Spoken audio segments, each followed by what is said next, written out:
যদি নিরাপত্তা বাহিনীরা কোনো চোর পিটায় বা ডাকাত পিটায় আপনারা তাকে সন্ত্রাসী বলেন কি না? তাহলে ফিলিস্তিনি যোদ্ধারা যারা যুদ্ধ করছে তাদেরকে কেন টেররিস্ট বলা হচ্ছে? তাদেরকে কেন লাঞ্ছনা দেওয়া হচ্ছে? তাদের কেন সাপোর্ট করা হচ্ছে না? তাদেরকে ত্রাণ দেওয়া হচ্ছে না? তারা কোনো অর্থ পাচ্ছে না, তারা ফিলিস্তিনের জন্য লড়াই করবে, তারা কোনো অস্ত্র পাচ্ছে না, কেন তাদেরকে ত্রাণ দেওয়া হচ্ছে না প্রত্যেক নেশন থেকে?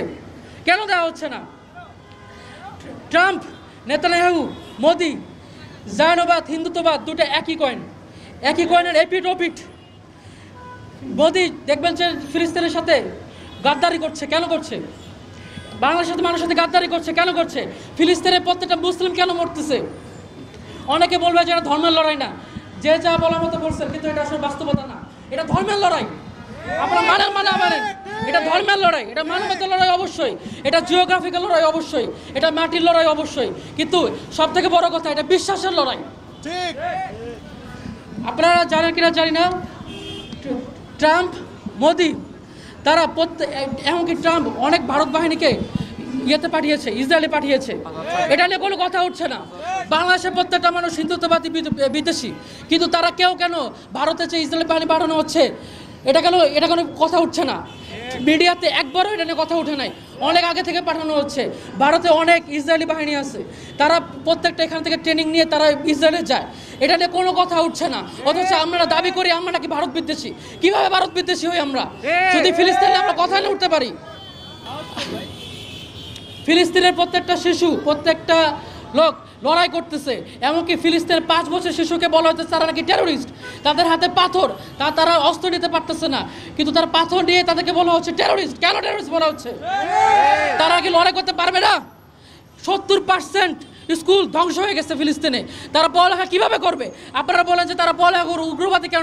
এটা উগ্রবাদী কিভাবে? এটা তো ডিফেন্সিভ ওয়ার। ডিফেন্সিভ ওয়ারকে কিভাবে অফেন্সিভ ওয়ারে বলা হচ্ছে?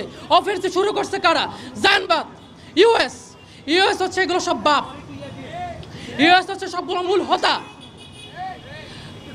ফিলিস্তিনি ভাইদের হতাশা চলবে না, তাদের একটা কথা মনে রাখতে হবে, ইসরায়েলের এয়ারফোর্স যতই আকাশে উপরে উঠুক সেটা আল্লাহর আরশের নিচেই থাকবে। এক বিখ্যাত শেখ বলেছিলেন। তার আগে একটা কথা বলি, ট্রাম্প, মোদি, নেতানিয়াহু তিনজনই ওয়াদাই দিয়ে ফেলছে যে তারা গাজার মানুষকে হত্যা করেই ছাড়বে। আপনারা প্রত্যেককে একটা প্রশ্ন নিজেকে জিজ্ঞাসা করবেন, আল্লাহর ওয়াদা সত্য না ট্রাম্পের ওয়াদা সত্য? আল্লাহর ওয়াদা সত্য।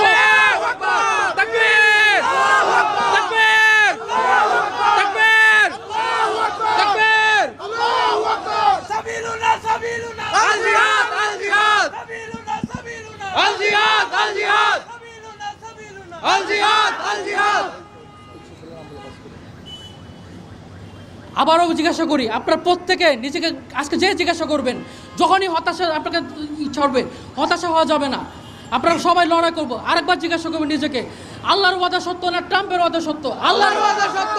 আল্লাহর ওয়াদা সত্য না মোদির ওয়াদা সত্য? আল্লাহর ওয়াদা। আল্লাহর ওয়াদা সত্য না নেতানিয়াহুর সত্য? আল্লাহর ওয়াদা। সবাই মনে রাখবেন, হামাস বলেন বা যারাই বলেন, ফিলিস্তিনে যারাই লড়াই করতেছে তাদের মতো করে ইন্ডিয়াও কিন্তু আমাদেরকে সন্ত্রাসবাদ বলেছিল নাকি বলে নাই? ঠিক তেমনই আমেরিকা, নেতানিয়াহু এবং অন্যান্য যেসব দেশ আছে যারা হচ্ছে তাদের আইডিওলজি পালন করে, জায়নবাদ পালন করে, তারা প্রত্যেকেই হামাসকে টেরোরিস্ট হিসেবে ঘোষণা দিয়েছে। এটা কি আইরনি না? অবশ্যই এটা আইরনি। কেন?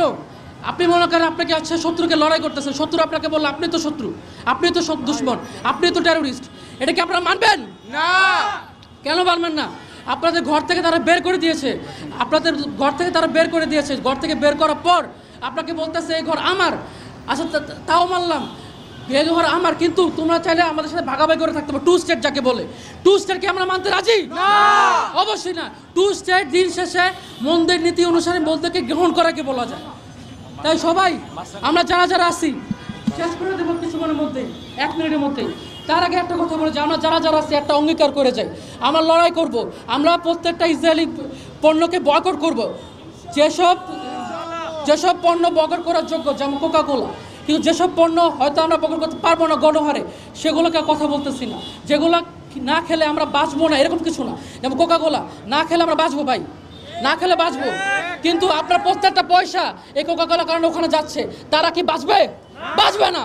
তাই আমরা প্রত্যেকে বয়কটের জন্য মিশনটা চালু রাখবো এবং সবাই এখানে অঙ্গীকার নিব যে আমরা সবাই লড়াই করব, সবাই নিয়ে আওয়াজ তুলব, ফেসবুক হোক, যেখানে হোক, মন থেকে হোক, আমরা এটা লড়াই করে সবাই পারবো কিনা? তাকবীর, আল্লাহু আকবার।